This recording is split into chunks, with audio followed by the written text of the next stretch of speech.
નદી પાણીથી પારાવાર હાલાકી જોવા મળી રહી છે। મીઠાપુરમાં સૂરજ કરાડીમાં હજી પણ વરસાદી પાણી ઓસર્યા નથી અને મુખ્ય માર્ગ અને ઘરો હજી પણ પાણીમાં ગરકાવ છે। પાણી ભરાયેલા હોવાથી લોકોને જીવન જરૂરિયાતની ચીજવસ્તુ લેવા હાલાકી પડી રહી છે। સ્થાનિકોના મતે ખાસ કરીને કેટલાય દિવસોથી તેઓને જમવાનું મળી શક્યું નથી તો કેટલાક ફક્ત મમરા ખાઈને ગુજરાન ચલાવી રહ્યા છે। પાણી ભરાયેલા હોવાથી કેટલાક લોકોને શરીરમાં ખંજવાળ પણ આવતી હોવાની ફરિયાદો આવી રહી છે। આ સ્થિતિમાં કોઈ તંત્ર તરફથી હજી સુધી આ વિસ્તારમાં આવ્યો ન હોવાનો દાવો સ્થાનિકો કરી રહ્યા છે। દ્વારકામાં ન્યૂઝ 18 ગુજરાતીની ટીમ ग्राउंड जीरो पर है। हूँ सीधा दृश्य मीठापुरना जे बतावવાનો प्रयास करीश। आप जे आ दृश्य જોઈ રહ્યા છો મીઠાપુરનો सूरज कराड़ी विस्तार है जे हजू पण पाणीमां गरकाव है। गई काले बपोरथी ज वरसादे विराम लीधो है तेम छतां आ विस्तार जे छे हजू पण पाणीथी लबालब है अने पाणी भरायेला छे। लोको हालाकीनो सामनो करी रह्या छे। घरोमां पाणी घुसी गया हता एना कारणे एना लोकोने पण मुश्केलीनो सामनो करवो पड्यो छे। કેટલાક લોકો છે આપણી સાથે તેઓ પાસેથી પણ જાણીશું કેવી તકલીફ પડી રહી છે। આ તકલીફ સુતા નથી બે દી એમને ખાટલા ઉપર અલગ બધું જળે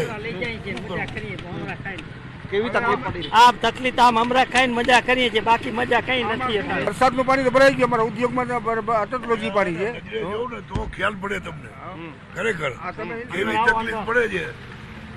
સનાલ પાણી ક્યાં જવું એટલે પાણી બધે તો આ સ્થિતિ જે છે તે અત્યારે અહીંયા सूरज कराड़ी विस्तार છે જે મીઠાપુરનો અને ત્યાં આ પ્રકારની તકલીફનો સામનો જે લોકો કરી રહ્યા છે। જે પાણીમાં જે તેમના વ્હીકલ જે બંધ પડી જાય તો તે વ્હીકલને ધક્કા મારીને લઈ જવાની ફરજ પડી રહી છે। એટલે આ મુશ્કેલીનો સામનો અહીંયા દ્વારકાના મીઠાપુર જે છે ત્યાં પણ લોકો હાલાકી ભોગવી રહ્યા છે। કેમેરામેન હિરેન શાહ સાથે સંજય ટાંક, ન્યૂઝ 18 ગુજરાતી, દ્વારકા। દ્વારકામાં વરસાદે વિરામ તો લઈ લીધો પરંતુ પાણી હજી સુધી ઓસર્યા નથી। દ્વારકાના મીઠાપુરમાં હજી પણ પાણી ઓસર્યા નથી। રહેણાંક વિસ્તારો પાણીમાં ગરકાવ છે। વરસાદી પાણી ભરાતા લોકોને હાલાકી વેઠવાનો વારો આવ્યો છે। દ્રશ્યમાં જોઈ શકાય છે લોકોના અડધા વાહન આ પાણીમાં ડૂબી ગયા છે। કમર સુધીના પાણી આ વિસ્તારોમાં ભરાયેલા જોવા મળી રહ્યા છે।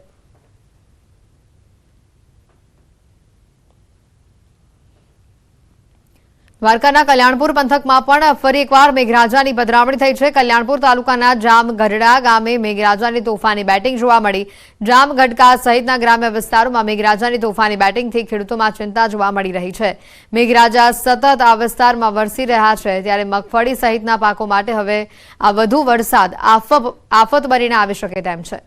પણ વધુ એક વરસાદની આ તસવીર સામે આવી છે। આ વિસ્તારમાં 4 ઇંચ જેટલો વરસાદ ખાબકી ચૂક્યો છે। 2 કલાકમાં 4 ઇંચ વરસાદ આ વિસ્તારમાં ખાબક્યો છે।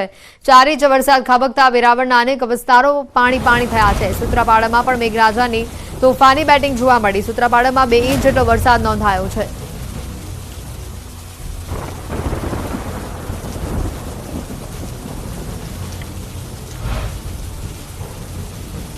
ગીર સોમનાથના વેરાવળમાં હજી સુધી વરસાદી પાણી નથી ઓસર્યા। લીલાશાહનગર સોસાયટીમાં વરસાદી પાણી ભરાયેલા જોવા મળી રહ્યા છે। સોસાયટીમાં ગોઠણ સુધીના પાણી ભરાયેલા જોવા મળી રહ્યા છે। અંદાજે 100 થી વધુ ઘરોમાં પાણી ભરાયા છે। ઘરોમાં પાણી ભરાતા લોકોમાં પણ રોષ જોવા મળી રહ્યો છે। પાણી નિકાલની વ્યવસ્થા ન હોવાથી દર વર્ષે આ જ સમસ્યા બનતી હોવાનો લોકોનો દાવો છે। છેલ્લા કેટલાય વર્ષોથી ચોમાસામાં આ જ પ્રકારની પરિસ્થિતિ થતી હોવાથી સ્થાનિકોમાં નારાજગી જોવા મળી રહી છે।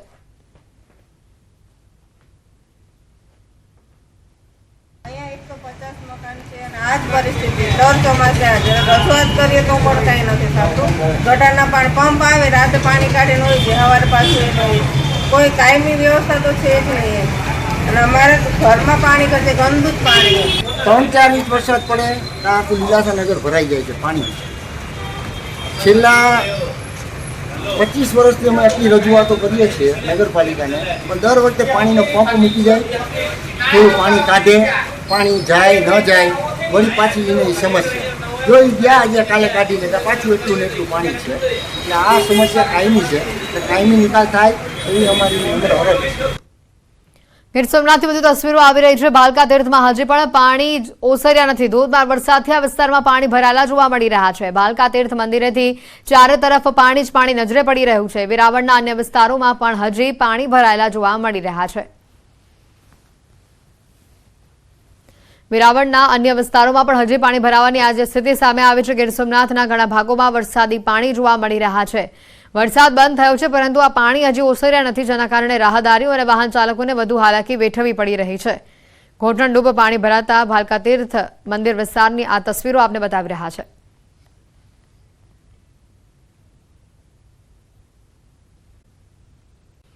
જૂનાગઢના માણાવદરના ઘેડ તેમજ રિવરફ્રન્ટનો આકાશી આ નજારો સામે આવ્યો છે. ઘેડમાં જ્યાં નજર કરો ત્યાં પાણી જ પાણી જોવા મળી રહ્યું છે. 4 દિવસ બાદ પણ ઘેડમાં જળબંબાકારની આ પરિસ્થિતિ સામે આવી છે. ખેતરોમાં પણ પાણી ભરાયા છે. ભારે વરસાદથી હજારો એકર જમીનનું ધોવાણ થયું છે. જ્યાં જમીન ત્યાં જળની સ્થિતિ આ દ્રશ્યો પરથી જોઈ શકાય છે.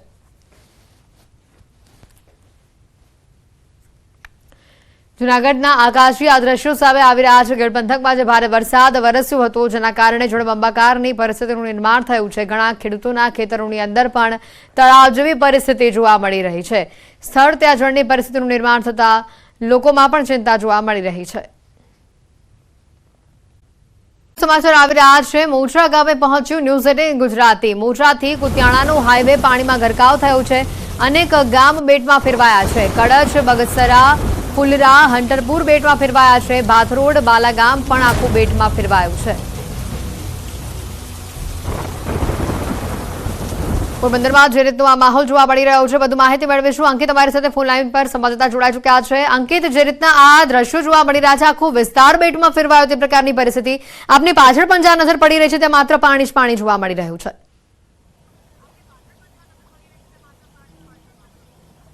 ચોક્કસ, ખાસ કરીને વાત કરવામાં તો અત્ર તત્ર સર્વત્ર જ્યાં જોઈએ ત્યાં માત્ર જળ અને માત્ર જળ જ છે તે જોવા મળી રહ્યું છે. ચોક્કસ પોરબંદર શહેર તેમજ પોરબંદરના ગ્રામ્ય પંથકોની અંદર છેલ્લી 36 કલાકથી વરસાદે વિરામ લીધો છે. ત્યારે ન્યૂઝ 18 ગુજરાતી પોરબંદર જિલ્લાનું આ પોરબંદર તાલુકાનું જ મોચા ગામ છે ત્યાં આવી પહોંચ્યું છે. અહીંયા અનેક જે ખેતીલાયક જમીનો છે, હજારો વીઘા ખેતીલાયક જમીન છે કે જે પાણીની અંદર ગરકાવ થઈ ચૂકી છે. સાથોસાથ લોકોના ઘરની અંદર પણ પાણી ફરી વળ્યા હોવાનું છે તે સામે આવી રહ્યું છે. અહીંના જે લોકો છે આપણે તેમની સાથે જ વાતચીત કરવાનો પ્રયત્ન કરીશું. દાદા, શું કહેશો, કયા પ્રકારની પરિસ્થિતિ તમારા ગામની? અમારા ગામમાં બહુ ભયંકર પરિસ્થિતિ છે. પાણી આવી જાય તો બહાર નીકળી જવું પડે. અંદાજિત કેટલા ઘરોની અંદર પાણી ઘૂસી ચૂક્યા હતા અને કેટલા વીઘા જમીનની અંદર અત્યારે પણ પાણી છે? પાણી તો અટાણે ભેડ પંથકમાં બધામાં પાણી જ છે. અને જો હજી વરસાદ આવી જાય તો અમારે ત્યાં અહીં રહેવાય નહીં. આ ગામ વાસ ખાલી કરીને બહાર નીકળવું પડે. આખો વાસ જ ખાલી કરી નાખવો પડે? આખો વાસ ખાલી કરી નાખવો પડે. ચોક્કસ. તો અન્ય ગ્રામજનો પણ છે, શું કહેશો, ખાસ કરીને તમારી પરિસ્થિતિ કયા પ્રકારની છે? દર ચોમાસે કયા પ્રકારની પરિસ્થિતિ અહીંયા સર્જાય છે? પરિસ્થિતિ તો આ મેલી પરિસ્થિતિ તો આવ્યા જ રાખે વારંવાર. પછી તો અમારે તો પછી ઘરોમાં પાણી બાણી પહોંચી જાય તો પછી અમારા છોકરા લઈને ઉછેરે ભાગી જાય. તે શું કરે? કાસા પાસા મકાન છે, અમારે પાસે મકાને રહેવા નથી. ખાસ કરીને આજે સ્ટેટ હાઈવે બંધ છે. મોચા ગામથી માની લ્યો કે કુતિયાણા જવું છે, બાટવા જવું છે, માણાવદર, તો અહીંયાથી જઈ શકાય એવી પરિસ્થિતિ છે ખરી? નહીં, અટાણ કોઈ જાતની પરિસ્થિતિ છે ને. હાવ રસ્તો પેક થઈ ગયેલો પડ્યો છે.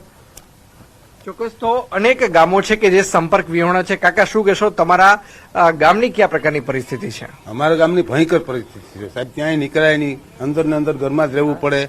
ઘરોમાં પાણી ઘરી ગયા છે. ખાવા પીવાનું તો ખાવું છે નહીં. એ તકલીફ તો છે જ અમારે. બધા જમીન બધી ધોવાણ થઈ ગઈ છે. હજારો વીઘા જમીન ધોવાણ થઈ ગઈ છે. જમીનમાં કઈ થાય જ નહીં.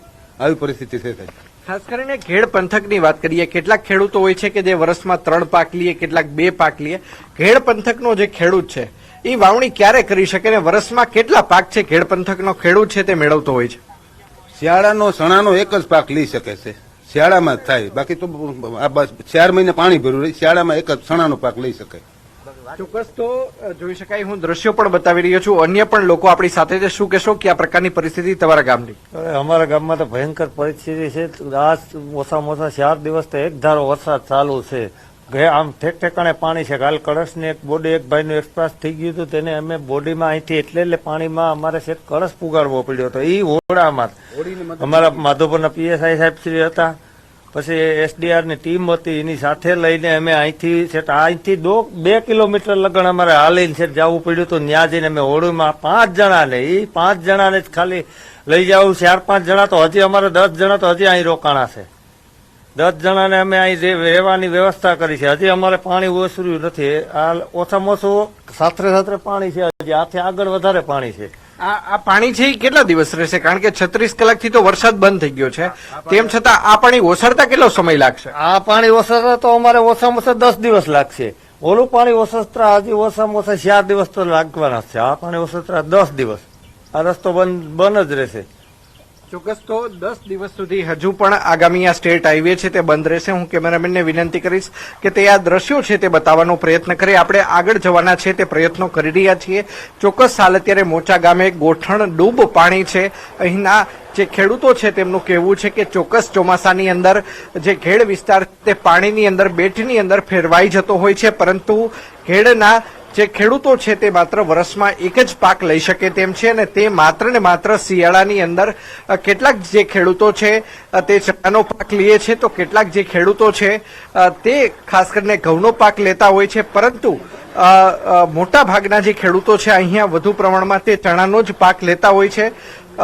ચોક્કસ અત્યારે જ્યાં જોઈએ ત્યાં પાણી જોવા મળતું હોય છે, પરંતુ ઉનાળાની અંદર પણ અહીંના લોકો છે તે પાક નથી લઈ શકતા, કારણ કે અહીંની ભૌગોલિક પરિસ્થિતિ જ એક પ્રકારની છે. હાલ અત્યારે ઝરમર વરસાદ છે તે શરૂ થઈ ચૂક્યો છે, અને હું કેમેરામેનને વિનંતી કરીશ કે તે ખેતરોના છે દ્રશ્યો બતાવવાનો પ્રયત્ન કરે કે અહીંયા જ્યાં જોઈએ ત્યાં આખું જે ગામ છે તે બેટની અંદર ફેરવાઈ ચૂક્યું છે.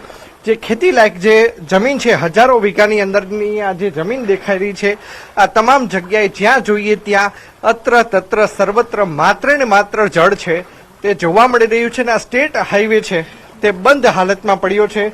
સ્થાનિકોનું કહેવું છે કે આગામી 10 દિવસ સુધી આ જ પ્રકારના હાલાત છે તે આ સ્ટેટ હાઈવેના રહેશે. જી બિલકુલ અંકિત, આભાર માહિતી બદલ. પોરબંદરના અનેક ગામો બેટમાં ફેરવાયા છે. આ તસવીર